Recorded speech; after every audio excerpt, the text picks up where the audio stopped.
Às vezes, o que mais assusta não é o mundo lá fora. É o que esse mundo revela sobre o que está aqui dentro. Cada julgamento, cada incômodo, cada fuga, é um reflexo do que ainda não foi aceito dentro da alma. Carl Jung entendeu isso, e quando se deu conta, descobriu que estava olhando não para os outros, mas para si mesmo. Não foi fácil, porque encarar esse espelho é como descer até a raiz do inconsciente, onde vivem os fragmentos esquecidos da nossa história interior.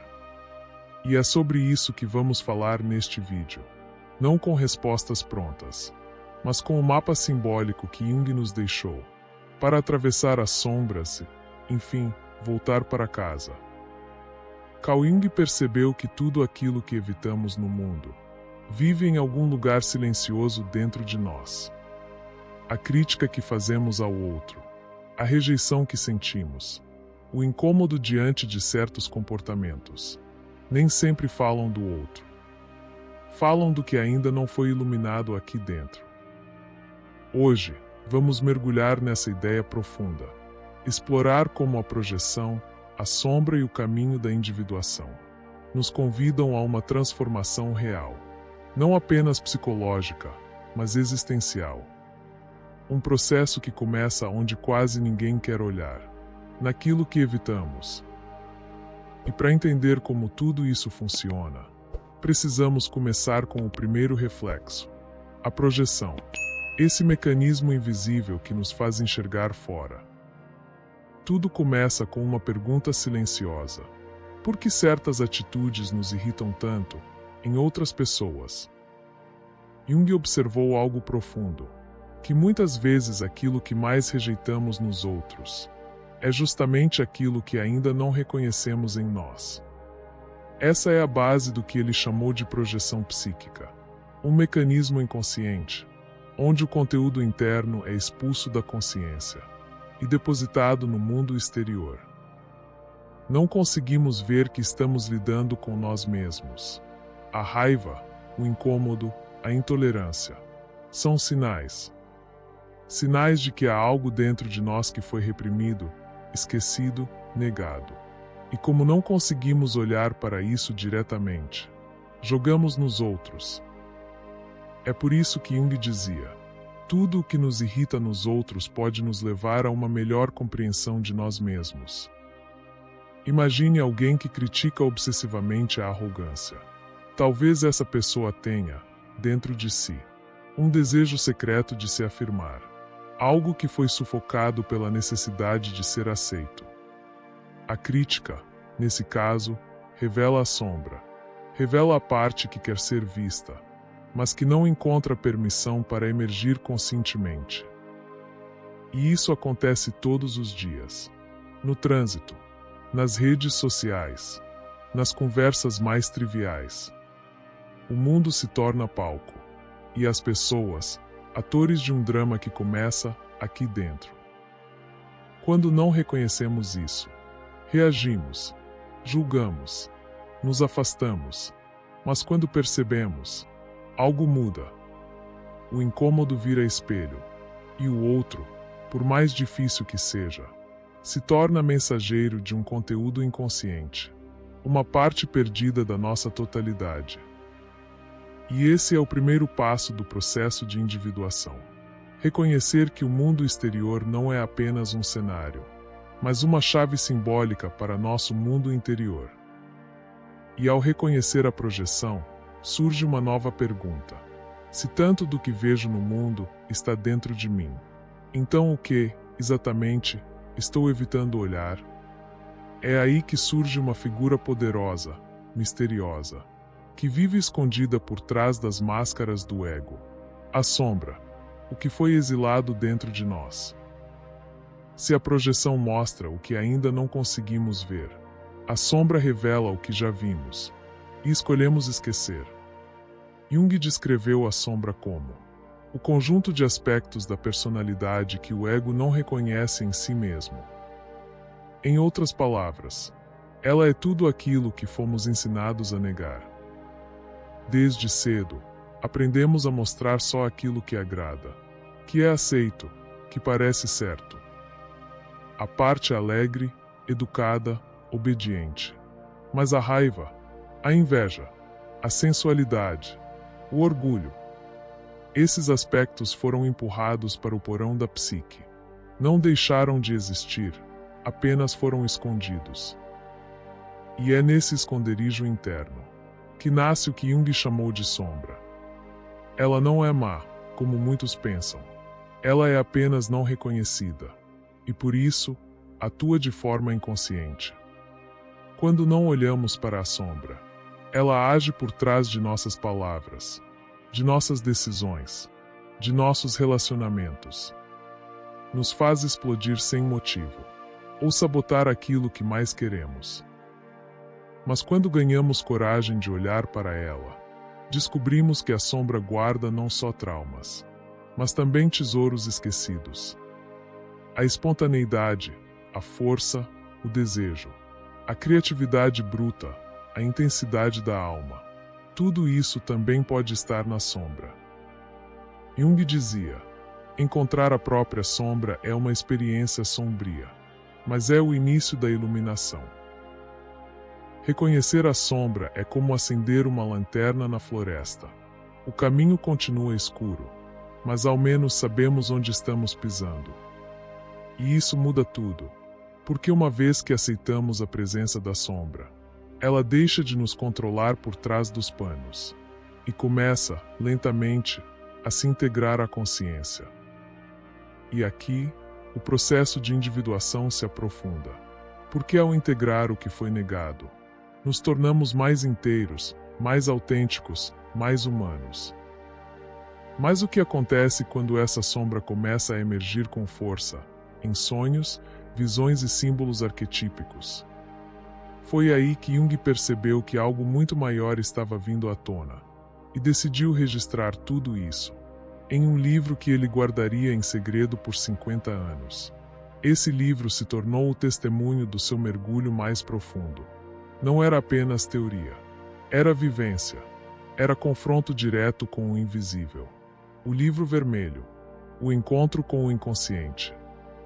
Foi no auge de sua vida pública, quando era respeitado no mundo científico, reconhecido como o sucessor de Freud, que Carl Jung viveu seu maior colapso interior.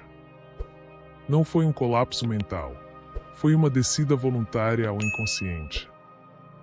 Jung rompeu com Freud, rompeu com a ciência racionalista da época, e mergulhou em um mundo que muitos evitam até hoje. Todas as suas certezas começaram a ruir.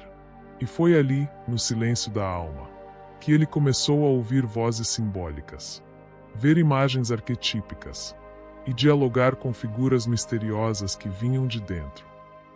Mas Jung não fugiu. Ele anotou cada visão, cada encontro, cada abismo. Com coragem e disciplina, registrou tudo em um diário, que mais tarde seria transcrito em caligrafia antiga e ilustrado com símbolos de tirar o fôlego. Assim nasceu o Livro Vermelho, um diário de iniciação, um mapa do inconsciente humano, um testamento da jornada interior. Porque ele o escondeu por tanto tempo? Porque sabia que o mundo não estava preparado. O conteúdo ali não era apenas psicológico, era espiritual, arquetípico, mítico. Era um convite, ou talvez um aviso, de que mergulhar dentro de si é como atravessar um vale de sombras. Ele via símbolos de morte, renascimento, serpentes, labirintos, profetas e anjos. E no meio disso tudo, encontrou a si mesmo.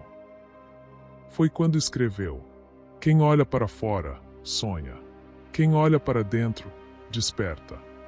Essa frase não é uma metáfora bonita. É o resumo da sua jornada no Livro Vermelho. E aqui está o ponto mais sensível.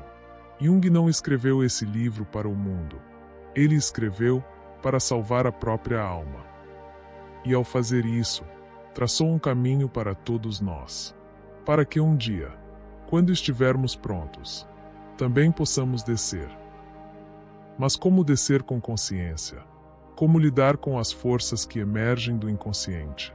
sem se perder nelas? É aqui que o conceito central de sua obra ganha vida: a individuação, não como um ideal espiritual, mas como um processo real, profundo e transformador.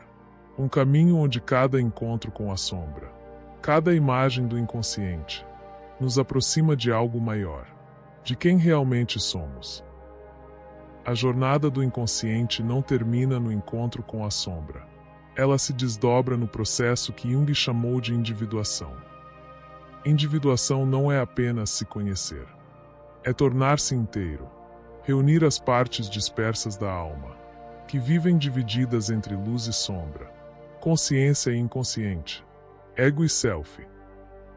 Jung nos ensinou que fugir do invisível é impossível. O que evitamos lá fora está pulsando dentro de nós. E negar isso nos mantém presos, fragmentados, alienados. Por isso, a individuação exige coragem. Coragem para olhar para as profundezas, para abraçar a sombra, para escutar as vozes internas que desafiam o conforto. Mas o prêmio dessa coragem é imenso. Encontrar o self, uma realidade maior que o ego, um centro que integra, transforma e orienta a vida. É um processo que nunca termina, porque a alma é um mistério infinito. Ao caminhar pela individuação, descobrimos que a verdadeira liberdade não está em controlar o mundo, mas em aceitar o fluxo invisível que nos habita. E é aí que a sabedoria do Livro Vermelho ressoa hoje, para todos nós. Uma lembrança eterna. Para despertar, é preciso olhar para dentro, abraçar o desconhecido e caminhar no escuro com fé na própria luz. Aquele que olha para fora, sonha. Aquele que olha para dentro, desperta. Essa frase, que Jung escreveu com toda a sua alma, é o convite para que cada um de nós comece a sua própria jornada. Hoje, atravessamos juntos as sombras do inconsciente, os recantos ocultos da alma que Jung ousou explorar, um território de mistérios, dores e também de luzes escondidas. Essa jornada não é fácil. Ela exige coragem, a coragem de olhar para o que foi evitado, de aceitar o que nos assusta, de abraçar as partes fragmentadas de nós mesmos. Mas é justamente nesse encontro com o invisível que nasce a possibilidade de transformação real. Como dizia o estoicismo, não são os eventos que nos perturbam, mas a interpretação que damos a eles. No mergulho interior, escolhemos reescrever essa história. Se este vídeo tocou algo dentro, se essa jornada despertou uma faísca de reflexão, deixe seu like, não só para o canal, mas como um sinal para a sua própria alma. Está pronto para seguir adiante. E se ainda não faz parte dessa comunidade, inscreva-se para caminhar comigo por esses caminhos profundos. Aqui, o invisível é respeitado, e o despertar é celebrado a cada passo. Lembre-se, o verdadeiro despertar não é um destino, mas um convite constante para voltar para casa, para dentro. Enquanto você contempla isso, os próximos vídeos que aparecem na sua tela são mais portas abertas para explorar o invisível, para caminhar no caminho da individuação e para encontrar, pouco a pouco, a plenitude da alma. Não perca essa oportunidade. Até o próximo encontro, onde a jornada continua.